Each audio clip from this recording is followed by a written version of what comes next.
All right. Good morning, evening, afternoon, good night, all that stuff. I hope you are enjoying it's Thursday for some people, it's Friday for some people. It's always Friday somewhere in the world. That's the saying, right? Now, let me know if you can hear my voice. Awesome if you can. Also, let's see if we have. I've been meaning to do this because this is going to be fun. Make sure you can hear my bass. Now I just need my intro to come through the screen. Pardon me. Oh, whoa. Joshin is up at 2:30 in the morning. Can't sleep. Yeah, I've been having trouble sleeping lately as well, which sucks. But it's part of everything. But anyway, let's get started. Thank you so much for joining me. I really appreciate you hanging out with me, taking a break from scrolling on Facebook or Instagram or the newsfeed or whatever it is. Perfect. Everyone can hear me and the bass. Let me know if you can hear these little hand claps I've got going.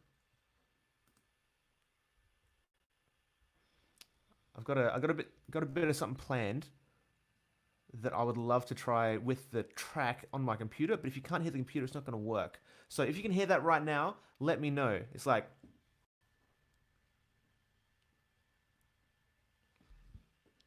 and if it works, awesome. If not, then we'll have to can that part of the part of the thing. Can't hear them? Ah, no, that's so annoying. Okay, well, I won't waste time on that today, but we'll try and figure that out for next time. Ah, that's annoying. Okay, but let's get started. Once again, thanks for joining me. I really appreciate it. Let's just jump straight into the questions. Now, this is one that William asked on the last live stream, and I didn't get to it. And then he sent me an email, like reminding me, like, yes, perfect. William says, "I have small hands and short fingers. I've tried the one finger per fret, four fingers method, but it's very difficult. Is there a better method, especially in the upper end?" I'm guessing you mean like the lower part of the bass, where the frets are further apart. Yeah, this is a great question. So, basses, especially if you've got like a longer scale bass, like this bass I have right now is just a standard 34 inch, but like some people have like an inch longer, so it's like even harder to get your fingers around everything. There is one thing you can do just straight up that's going to make things a lot easier if you are like struggling to reach four fingers per fret, and that's just to use a 1 2 4 uh, system rather than a 1 2 3 4. It's almost like what an upright bass player uses, because an upright you can't really use the pinky or the ring finger by itself. It kind of sucks. Just they don't have enough strength by themselves. So what you can do, you can use 1 2 4. So instead of where are we at? Instead of doing this kind of thing, where are we at? Where's my? I've got issues with this input. There we go. Instead of doing the 1 2 3 4 thing, you can just do 1 2 4. So 1 2 4. So you're using 3 and 4 together.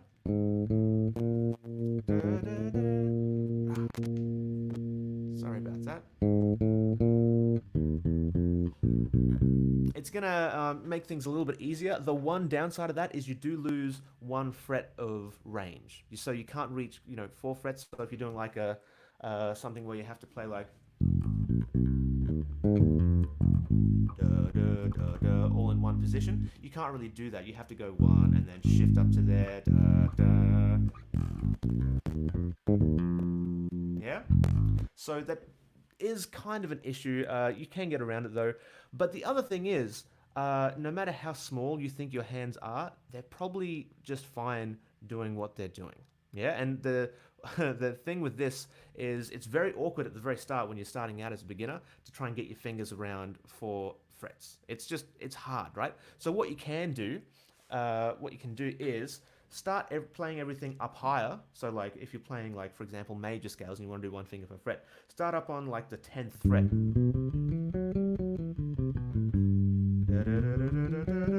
You might go and it's like more comfortable up there because there's less space in between those frets. And then gradually, as you get more comfortable, you can move it down.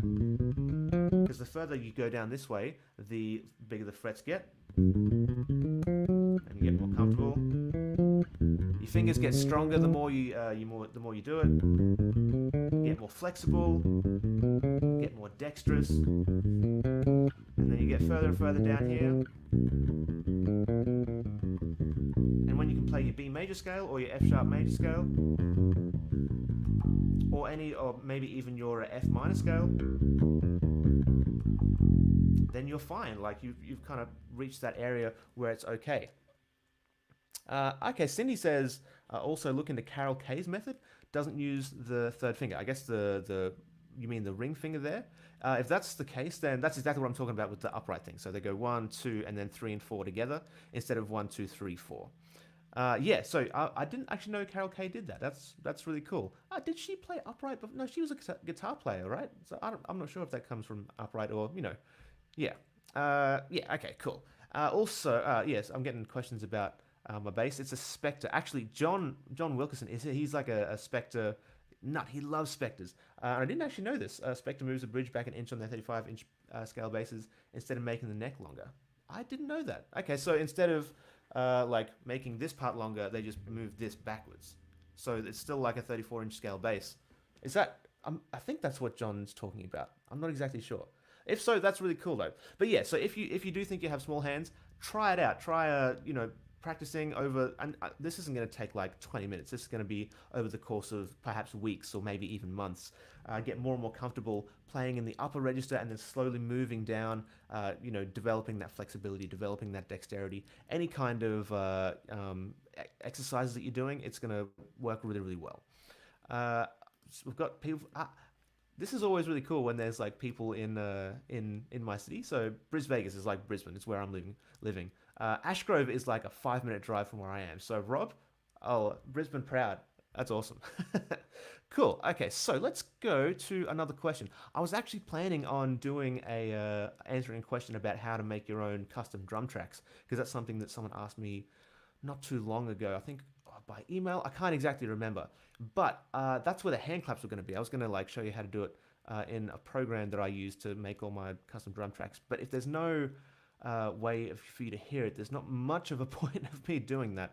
So I'll get back to you on that one. I'll try and figure out exactly how I can fix that for next time. Yeah, but anyway, let's move on. Let's go to some more questions because I'm curious what you guys are asking. Okay. Didn't watch the last stream because you lagged. Yeah, internet is not great in Australia, and I'm not even on. I'm on ADSL, which is I don't think that great.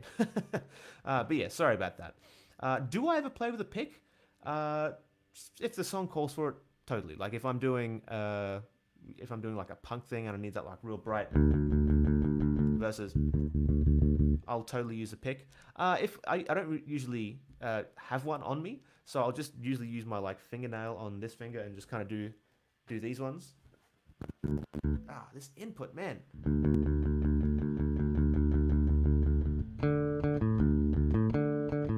And it works fine. It's not an issue at all.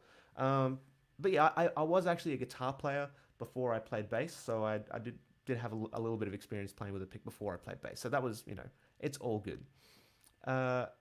This is crazy. Steve says he knows the exact model of my bass, Euro 4 LX. I should remember that because people ask me all the time, and I'm always like, I know it's a Spectre. It's a Spectre Euro, but I have to remember that because people always ask, and I'm like, it's a Spectre. That's all I know. Now, what have we got? How do I play 16ths with fingers? Any tips? Yeah, totally. 2 fingers. I've actually got a lesson coming out. I've actually still got to film it today, so I'm like way behind on my filming schedule. But I've got a lesson coming out tomorrow, all about ghost notes, and it's like a 16th note thing. But yeah, totally. If you need some pointers on how it's usually a right hand issue to play 16ths rather than a left hand, or plucking rather than fretting. But I'll just get rid of this. Yeah, totally. So usually people will have a dominant or a leading finger. Most people, I find it's the index finger. They like to start phrases with their index, so rather than their middle. I don't know why, but I'm a middle leading person. I like to lead with the middle finger. So I'll start phrases, if it's like a straight 16th note line, I'm going to start with my middle finger.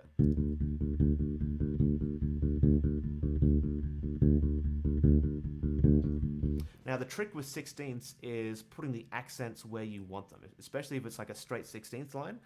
You want to make sure that uh, your important notes are like actually important and not just kind of like one big sea of notes. So what I would recommend is chuck on a metronome. Actually, I'll just grab up my metronome right here. And where is the metronome on this thing? There it is. So we'll go, let's go about that speed. So whatever it is, 1, 2, 3, 4, tap, tap, tap, tap. Okay. Okay, so we're going to use a super annoying clicking thing. It's not what I usually like to use, but that's what we're going to use right now. So what you want to do is at the very start, try and keep everything even. So no accents at all. 2, 3, 4. Keep every note exactly the same as much as you can.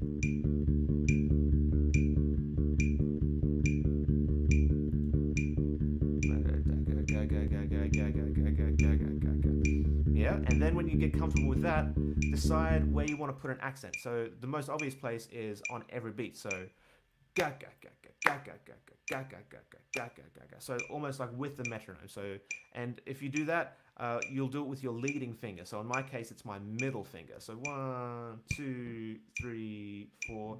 Da da da da da da da da.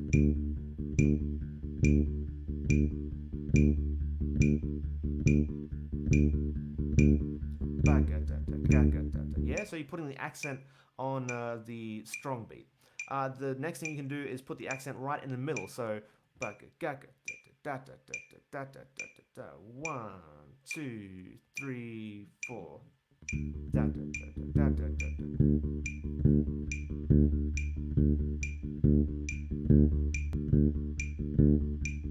Yeah, so you're kind of accenting in the middle of the phrase, and then you can do on either side of that as well. So you can accent on the second 16th and the fourth 16th. So this gets a little bit trickier, right? Because you're not just playing really straight. It gets a little bit trickier. So 1, 2, 3, 4.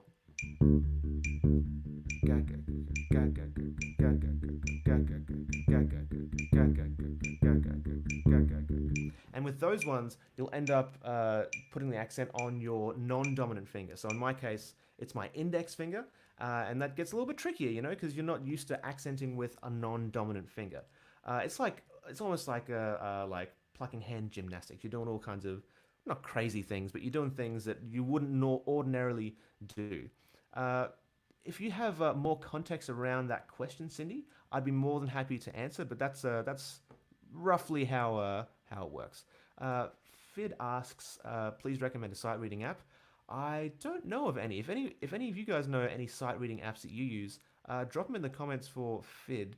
Because honestly, I've never used any. I'm sure they exist though. Let me know if you guys have any. That'd be great. Okay, let's see. Opinions of active versus passive pickups. I like both. Passive are great because there's just like the sound and it's like totally fine. You don't have to really worry about the sound. And if you get good, if you have a good bass with good pickups and you like the sound of that, then you don't really have to change it. Active is also good because you've got more control. So this bass is active. So if I want to do a bit of this, I can change the tone very very easily. I can like take all the bass out and just play with the trebles. It's almost like playing with the radio, like an AM radio. You can do the opposite as well. You can take out all the treble, add all the bass. It's like you're playing, you're hearing it from like a club across the road. You're like, oh, what's that noise? Go on. Yeah. Yeah, so, I don't like either one more than the other. It's all just like personal preference, and it all comes down to the individual bass as well. Like the pickups matter, of course, but the other things that matter are like how the bass feels in your hands, how it sounds naturally before you even talk about the pickups. So the pickups are definitely an important part, but that's not the most important thing I think of when I'm like looking at a bass. Oh, this is an interesting question. You were just saying gak gak gak ah. Yeah, gak gak gak gak gak gak gak gak gak. What sounds you use in your head when playing to keep rhythm? Probably a lot of gags. Gags is fairly a gak gak gak gak gak gak. But ba dun gaga baga de ba. I don't know. It depends on what I'm playing. good at. But yeah, that's I've never actually thought of that. It's just a bunch of nonsense, really. It's not like if I'm learning something specifically, I'll be like one E ander, two E ander, three E ander, and all that kind of stuff. But if I'm just like playing things and like trying to figure out rhythms, back at the ba, back at the ba, back at the da, da ga ga ga ga ga ga ga ga. Yeah, it doesn't really matter so much, but it's just definitely a bunch of nonsense. You can make up your own nonsense. You can steal some of mine. I probably stole some of mine at some point from like a teacher or like something. I'm not exactly sure, but yeah, any sounds that help you figure out rhythms, go for it. Like I said this on the last live stream. It doesn't matter what you're thinking as long as the right thing comes out. So if you're thinking complete nonsense, that's like totally fine. It doesn't matter at all. If the right thing comes out of your bass and you're thinking like and you're like it's just like complete gibberish, like that's totally fine as long as the right thing comes out. No one is gonna care at all if you're thinking in complete gibberish. But yeah, great question. I've never actually thought about that, so that's really cool. Okay. Let's see. Okay. So Cindy, well, who was asking about the 16ths before, it's for a faster tempo song, and I'd rather not use a pick. So I just use that method you showed and gradually go faster and faster on the metronome. I would recommend that. Yeah, I talked about this. I'm not sure if on the last live stream, Cindy, but we had this exact question, like how do you play fast? And the key I said was to start very, very slowly, slower than you probably think you need to. Spend as much time as you need getting super, super comfortable with there at that speed, keeping everything nice and relaxed. Yeah, definitely as much as you can. Spend time. It's like the only way to play fast is to like start slow, put in the time, and get gradually faster and faster and faster. I didn't actually tell this story on the last live stream, but I used to be obsessed with. Oh, I still kind of am obsessed with Stevie Ray Vaughan, like the blues guitar player. He has this song called "Scuttle Button." I don't know if you guys know it. It's like an instrumental. It's just a blues and E. I think he tunes down to E flat. But I was like, this is amazing. It was like my favorite song, so I like tried to learn it, and it's fast. Like it's fast. It's like the kind of song you play like show how fast you can play. And so I'm like, yeah, I'm gonna do it. I'm gonna do it. And I spent literally weeks with a metronome being like, ga ga ga ga, and I'd be like, and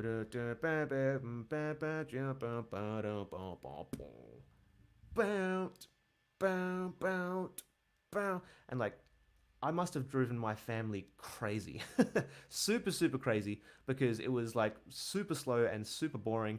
But that's what practice is. Practice isn't you sounding good the whole time. Practice is you making mistakes, being on the edge of your ability zone, the edge of your comfort zone, and slowly getting that further and further apart until you're, playing the thing that you want to play at the speed that you want to play it. So yeah, definitely start slow and gradually get faster with the metronome as much as you can. And also, if you can, record yourself because like you might feel like you're staying perfectly with the metronome, but you might actually hear the playback and say, "Oh, I was actually rushing a hell of a lot through there." That's what I always find because I'm like a Russian, except I don't live in Russia. Lame jokes, all about it. Okay, awesome. Now, let's look at some more questions. What apps do you use for finding bass tabs? I don't really do that anymore. I used to use a program called Power Tab Editor back when I was like 16, 17. And that was a while. I'm not sure if Power Tab is still a thing. I think it is.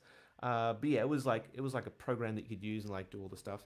But now I just learn things by ear because it's way faster. I don't have to worry about things that people because like this is the thing with tabs is that they're self-generated. They're generated by people just kind of doing their thing, and they're not always 100% accurate. Some of them are, definitely some of them are, but some of them are just like horrible.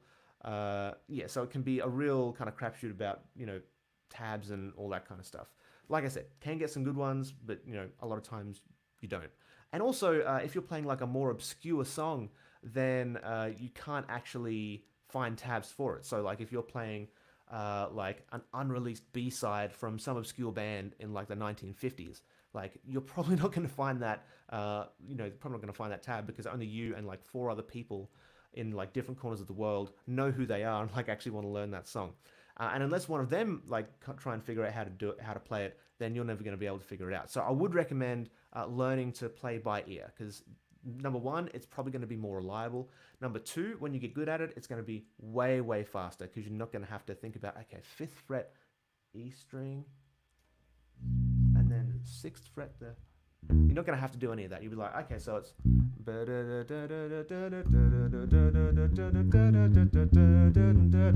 all that kind of stuff. You're not going to have to worry about inaccurate tabs or not being able to find stuff. I do have Chris. This is a good one. Chris, he says tabs. I've never found any accurate one online. I'm sure they exist. I'm sure they do. But yeah, definitely I would recommend learning by ear. And actually, I do have a couple of videos. I put out a video in, I think, January about how to get started playing by ear. And it's to use your voice and do all that stuff. So definitely check that video out. Also, I will.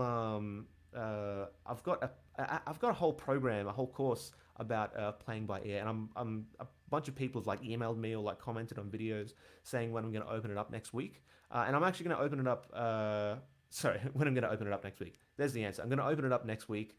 So if you're on the email list for Become a Bassist already, you'll probably get the email about it. And if not, come to the live streams anyway. Next week, Tuesday and Thursday, they're going to be all about playing by ear. It's going to be like super fun. I'm going to like hold a playing by ear party. It'll be a whole bunch of fun.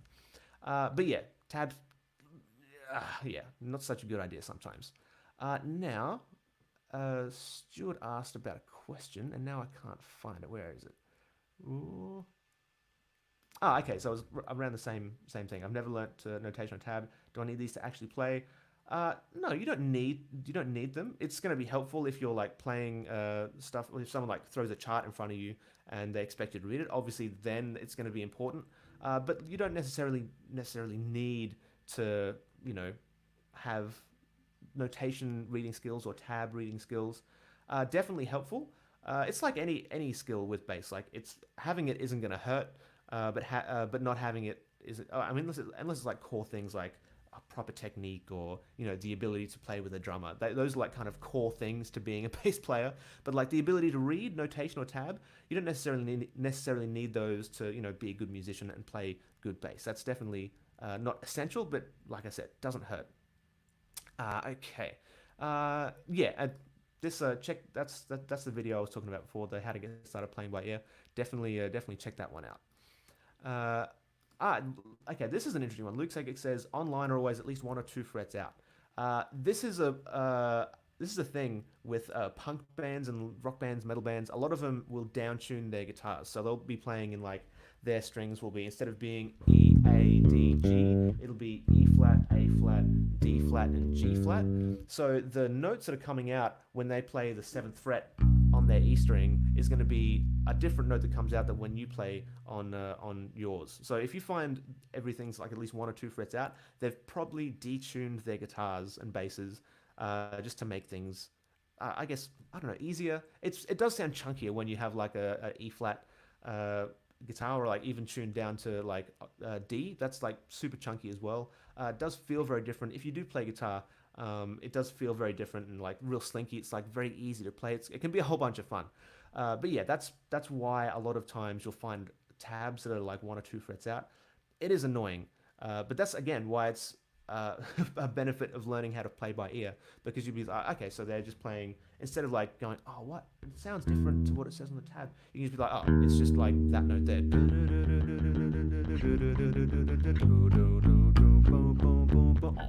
all that kind of stuff. Okay, John says the Metronome by Sensenbrenner app is the best I have found. Allows you to break down the rhythm value. And I'm not sure, John, is this a metronome app, or is this like a sight reading app that someone asked about before? If that's cool, awesome. Either way, yeah, perfect. Now, this is a good question.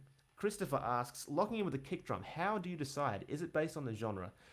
A lot of times, yeah. So if you're playing, for example, what's a good example? Like just straight up rock, like a pub rock song. So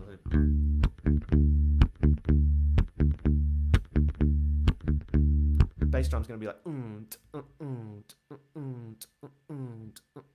then you're probably going to want to like line up with that as much as you can and make it feel really fat. If bass drum's going boom, boom, and you're doing like a, and it's like there's like a disparity between what the bass drum's doing and what the bass is actually doing, then that's going to be a bit weird. You probably don't want to do that. As far as when not to do it, yeah, again, it's based on the genre. Oh, Ben's on the stream again. Ben is a great drummer. Yeah, Ben is he like tours the world playing all kinds of places. Oh, I guess not anymore because you know can't really do that at the moment. But yeah, always in pop and rock stuff, pretty much. It's gonna be like it's gonna be nice and fat. It's gonna be as big as humanly possible. So you want to yeah line up your notes with the kick drum. And this is also a good point. Oh, whoops. Uh, jazz is a gray area. Yeah, definitely. So with for example jazz, you want to line up your quarter note. If it's like a walking line thing, it's like a,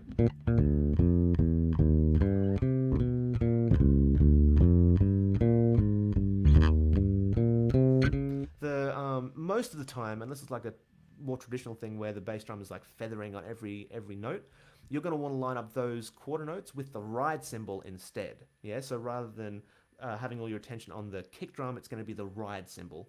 Yeah, it's a definitely a gray area with that one. Yeah, it's like sometimes not. If you're playing like a samba kind of thing, like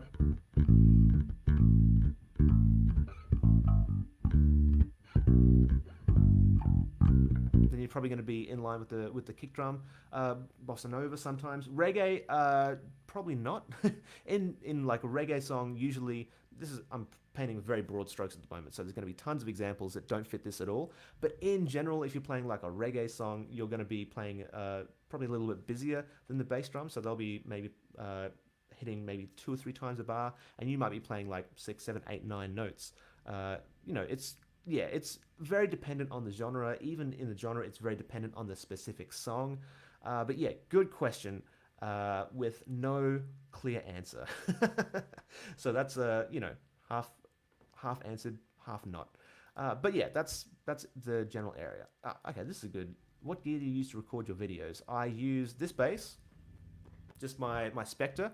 Euro LX. I remembered. I remembered. Thank you, whoever told me it was a Euro LX, and I actually remembered that time. Awesome. Seeing it written down, I think helps. I record into. I'm not sure if you can see this. I record my bass into this. I'm actually using it at the moment. This Yamaha mixer. I've got like this microphone's in here, and then did try to have the computer speakers working, but that's not working at the moment. I just record into that. Record into Logic or GarageBand if Logic doesn't want to work properly.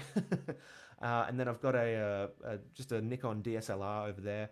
I dump everything into Final Cut and edit it all up. And yeah, that's it. I don't actually use an amp or any effects when I'm recording. Like the sound you're hearing now, it's like, you know, it's just the dry sound. I'm not really putting anything in there. I'm not like putting any compression or any of the, you know, the fancy stuff that, you know, if you're in a studio, you might like, oh, I'll put some like a high pass filter over here and then some compression at 500K or 500K, 500 hertz or whatever. I'm not doing any of that kind of stuff. It's just like straight, simple, you know, just pretty much how I play when I play gigs. I just plug straight into the amp. I don't really bother with a bunch of effects and stuff. I mean, it's fun doing that stuff, but I, you know, don't really do it so much. Yeah, yeah, Steve. Thanks. I appreciate it. I know now. I know I can give the right answer.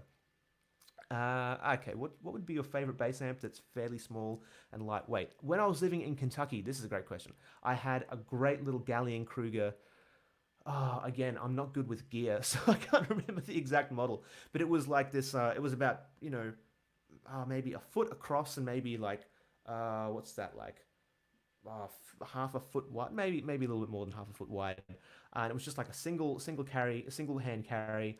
Sounded great with the electric and the upright. Didn't have a huge amount of guts, so if I was playing like a bigger show, I couldn't really use it unless I like took the line out of there and then went into the sound system. But it was a great little amp. If I could have brought it back to Australia with me, I totally would have. I want to say it was like a. I might be butchering it, but maybe like an MB one something 110 or maybe 108 or I can't remember what it was, but it was a great little amp. Yeah, it was sweet. The one I'm using at the moment is this AER. Oh, we can't see that at the moment. This AER over here. It's over there. It's a bit chunky. It's probably not as easy as that Gallion Kruger, But it sounds great and it's super loud. Like I can take this to big gigs and like it'll be fine, especially with this bass because it's super loud as well. But yeah, the Thomas says the Fender Rumble 100. Yeah, I used to hate the Fender Rumbles, but they've like done a redesign and they sound a lot better. They feel a lot better. Yeah, so definitely. Okay, this is a good question. I'm starting to learn jazz standards and have been using Spotify to practice over the chosen song. Do you have any input about such approach? Yeah, this is a great idea. What I would recommend instead of just playing over, which is definitely a valuable tool, I would actually transcribe what's going on the recording. Actually, like go in saying, okay, what's first of all, what's the bass doing? Like transcribe the actual bass line. If you're like walking like an F blues, is it going?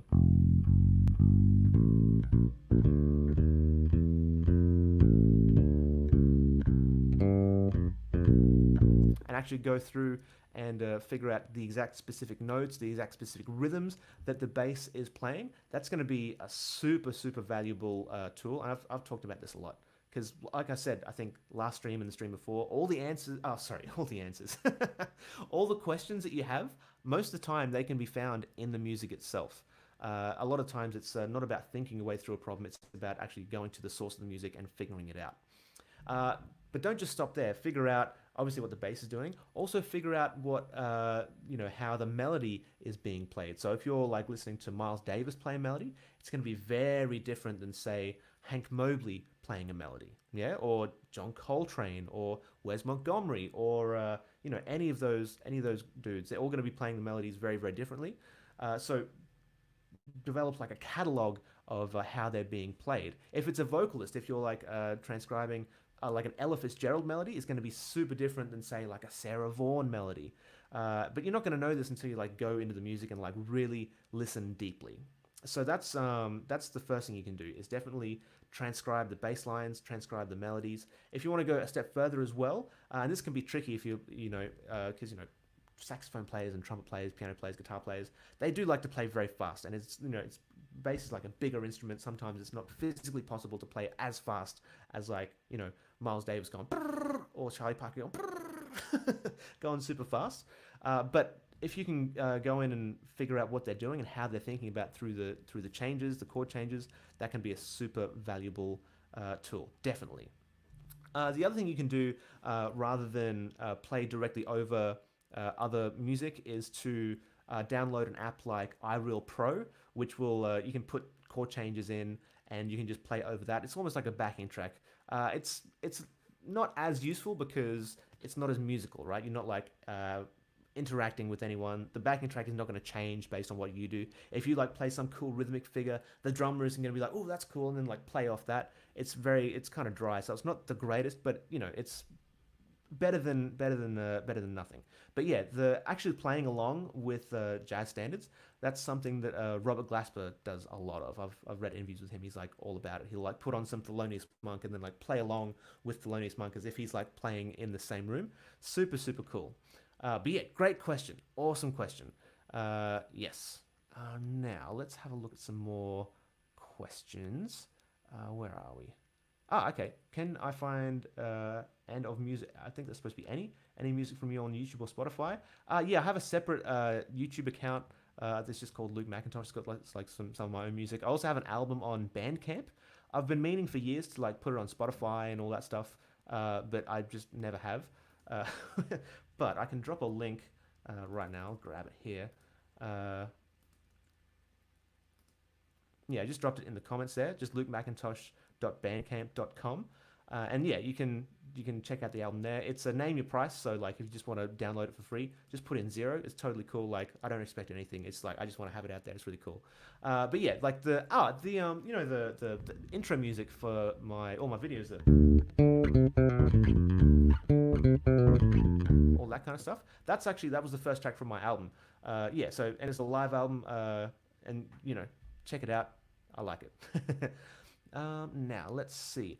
What is the best way to improve my technique with both hands? You can improve your technique with just about anything, as long as you're actually using whatever exercises you're using to improve your technique. So you might do like these ones are really popular, like the 1 2 3 4 permutation. So you have like 1 2 3 4 1 2 3 4 1 2 3 4 1 2 different variations of 1, 2, 3, and 4. There's like 24 of them, like mathematically. So there's 6 starting on finger 1, 6 starting on finger 2, pardon me, then 6 on finger 3, 6 on finger 4. So you go 1, 2, 3, 4. The next one is 1, 2, 4, 3, and then 1, 3, 2, 4, 1, 3, 4, 2, 1, 4, 2, 3, 1, 4, 3, 2. Yeah, so that's like all the permutations on finger 1, and then you go all over the bass, playing all of those. You can do the same thing with scale exercises. So if you're doing scales in thirds, then you can use them to improve your technique. The thing with improving your technique is whatever you do, make sure you're using good technique. Yeah. So that means being nice and relaxed. It means not holding heaps of tension in your hands. It means not white knuckling with your thumb right there. If you like end up with this, you probably can't see it there, but like if you end up with white knuckles around your thumb like this, then that's probably an indication that you're squeezing too hard. You don't really need to squeeze as much as you think. And a really good exercise is to put your finger across a fret and just start adding pressure tiny bit by tiny bit until you get a clean note. See, that's the note, but it's kind of dirty. And then a tiny bit more pressure, and you get a clean note. That's what you want to. That's the kind of minimum amount of pressure that you need for a note. That's all you need to use. The more you use that, the more you're not economizing your motion, not economizing your energy.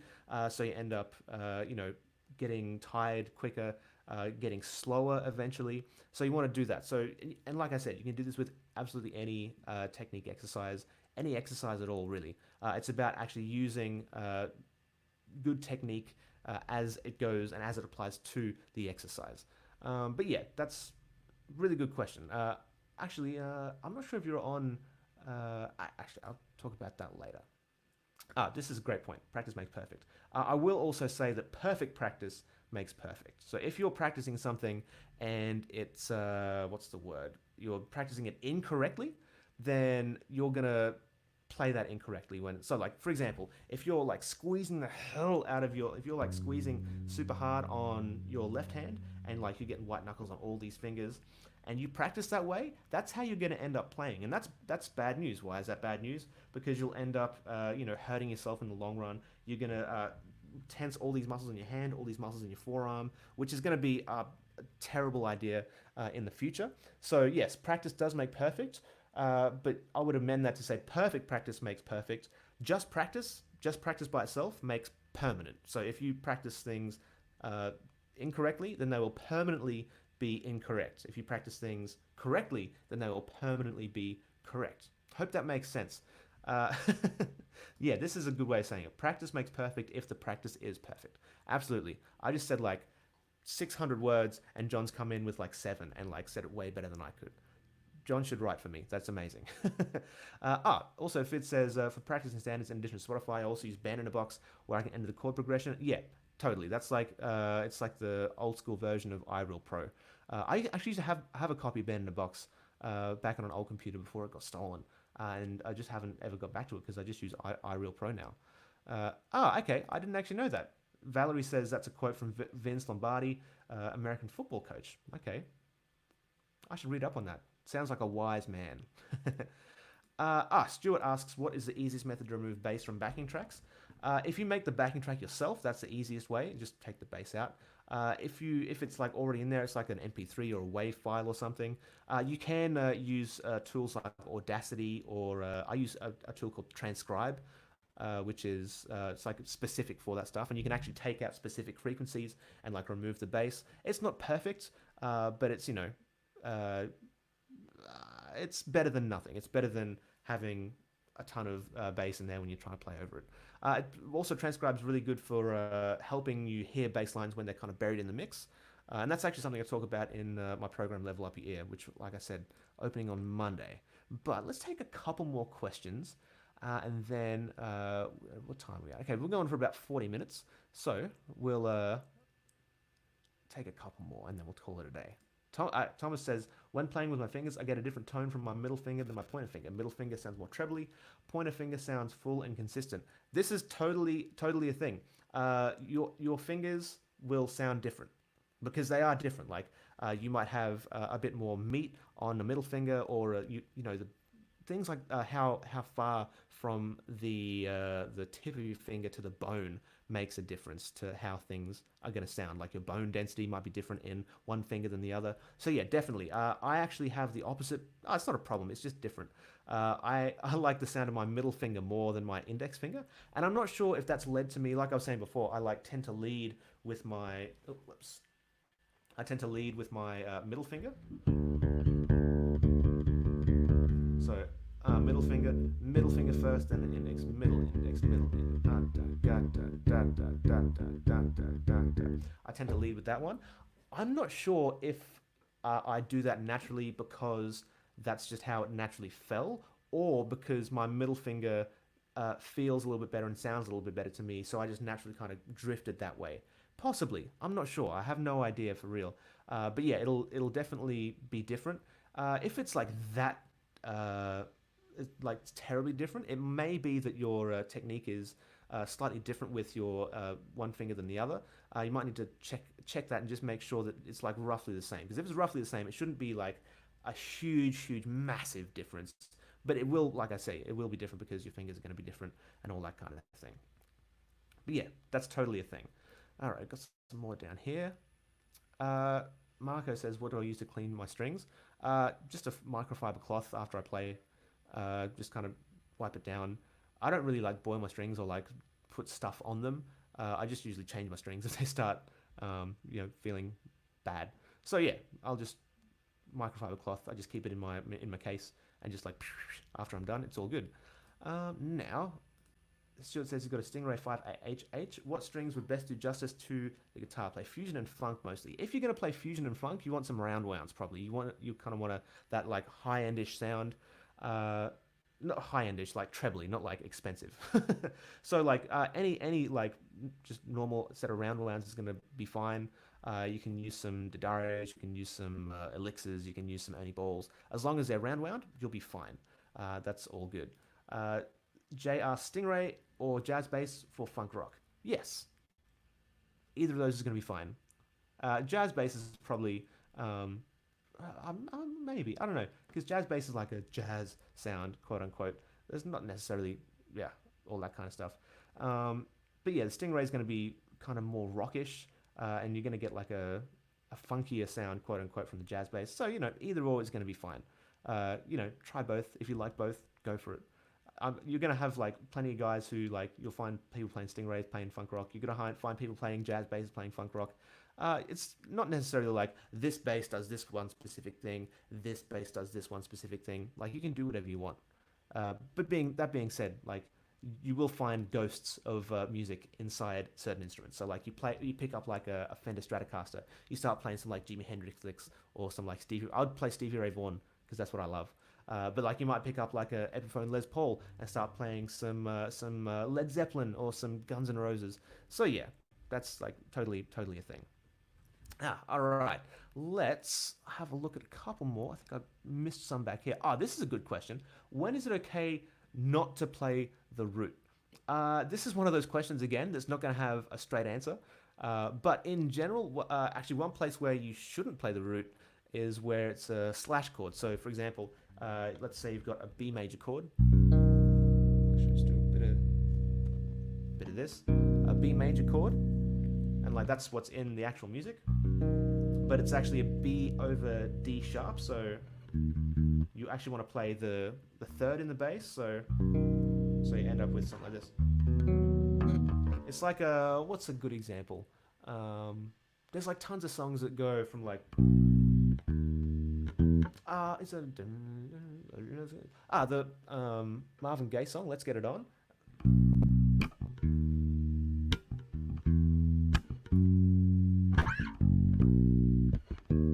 So like that thing there.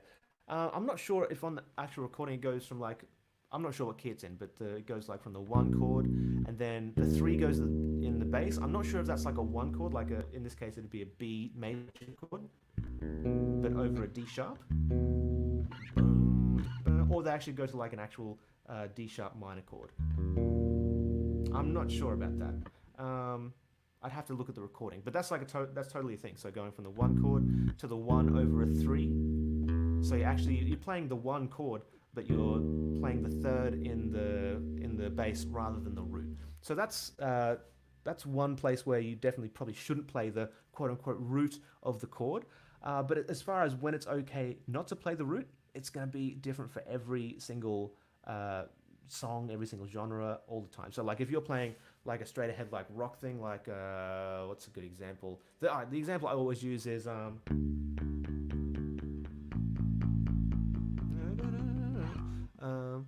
can't live with or without you. I won't sing anymore. I promise. Actually, I can't promise that. But that's a kind of the kind of song where I'm not sure if it's in the right key, but you're just playing roots the whole time. So you're going D D D D D major, A major, just playing the root, B minor, just playing the root, G, just playing the root. If you played something other than the root there, it would feel weird. It would sound weird. It would kind of break the kind of trance that the song is trying to create. So, for example, if I can't live with or without you, it's just kind of weird, like just chill, dude.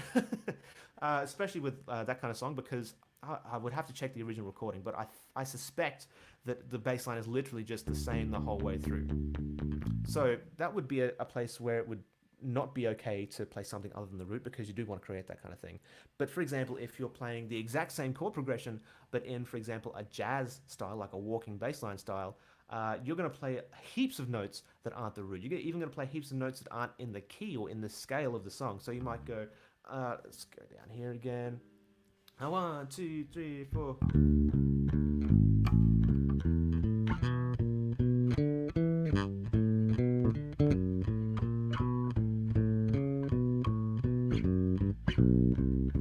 So like I was playing roots there, but I was also playing tons of notes that aren't roots. So in like that kind of style, you're going to have plenty of time to not play the root. If you're playing like a one chord funk thing, so if you're like playing a,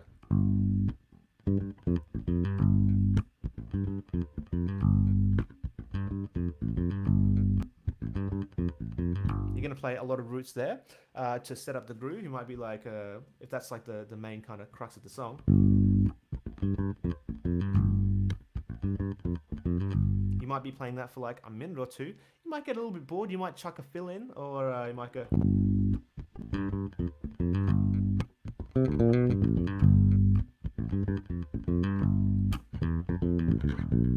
Might do something like that and play stuff that isn't the root.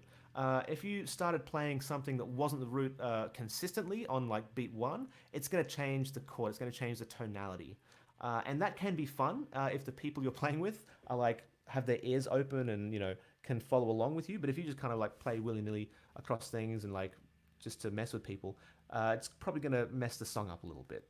So yeah, again, there's not going to be like a one solid answer for this, but it is a good question. It is a good thing to think about. So thanks for the question. I really appreciate it. Okay, yeah, sweet. So with or without you, DABG, the whole thing, brilliant. Yeah, I agree. Like people say like, oh, what a boring bass line, nothing happens. No, that's the whole point. Nothing happens. Like so if there's nothing happening in the bass line and the drums stay basically the same the whole time, they're not like doing crazy stuff. You're forced to listen to the words. You're forced to listen to the melody. You're forced to listen to the melodic guitar parts. Like that's the whole idea. Like, it's like you want to, if you want to hypnotize someone, that's what you do. And like that song worked. It's hypnotizing. People love it, Jay asks, any tips on learning how to play by ear? All of next week is going to be about playing by ear. So come back on next Wednesday and next Tuesday and Thursday. It's my Wednesday and my Friday. It's like the time zone. But if you, I'm not sure where you are in the world, Jay, but the times are going to be the exact same. So it's going to be 8:30 p.m.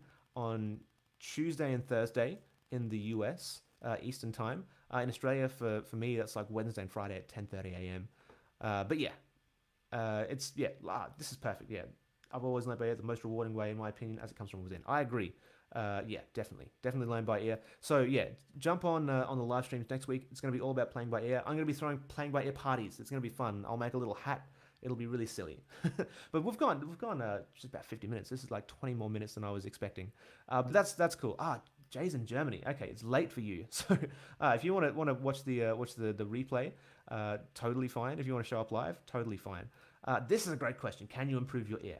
Absolutely, absolutely possible. And like I said, all of next week, the live stream is going to be about playing by ear. I'll try and answer all your questions about playing by ear. It's going to be a bunch of fun. But that's a good place to leave it. But thank you so much for showing up again. I really appreciate it. Big hugs from wherever you are in the world. I hope you're doing well. I hope your loved ones are staying safe. I hope you're not stressing too much. I hope this has been, at least a little bit of a break from, the endless scrolling on the Facebook or the Instagram or the news. But yeah, I really appreciate you guys showing up live, asking really good questions. And I'm seeing more and more people showing up every time. So I know Luke's been here. Luke Seki's been here every time, pretty much. Christopher's been here every time. John Wilkinson's been here every time. It's been awesome. So I really appreciate you guys sticking around. And we're going to do it more. We're going to keep going. Not going to stop now. But once again, really appreciate it. And I will see you next Tuesday night US time. I have to put a reminder in my phone. But once again, thanks again. I'll catch you soon. Have a good one.